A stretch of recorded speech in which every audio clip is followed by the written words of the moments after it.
பிரதோஷ வேளை அப்படின்னு சொன்னாலே நம்ம எல்லாருக்கும் தெரியும். அந்த மாலை 4:30 மணியிலிருந்து 6 மணிக்குள்ளாக அப்படின்னு சொல்லிட்டு, அதிலும் அது பிரதோஷ காலம் என்று சொல்லப்படுகிறது. இதில் பக்ஷ பிரதோஷம் அப்படிங்கிறத வச்சிருப்பா. அதாவது அந்த திரையோதசி திதி நாளிலே அந்த பிரதோஷமானது கொண்டாடப்படுகிறது. அந்த நேரத்திலே ஏன் அவ்வளவு கூட்டம் ஆலயத்திலே இருக்கிறதுன்னு சொன்னால், அதற்கு பின்னால் இருக்கக்கூடிய காரணம் என்ன தெரியுமா? அந்த நேரத்திலே நந்தியம்பெருமானுடைய சிரசிலே இறைவன் ஆனந்த நடனம் ஆடிக்கொண்டிருக்கிறாராம்.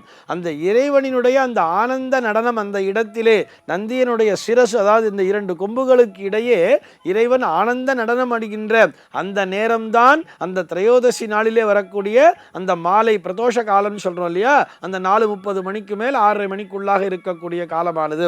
அதனால தான் அங்கே இறைவன் இருப்பதால் தான் அத்தனை அபிஷேக ஆராதனைகளை செய்கிறார்கள். அதன் மூலமாக நமக்கு என்ன கிடைக்கும்னு சொன்னா, முழுமையான மன மகிழ்ச்சி என்பது கிடைக்கும்.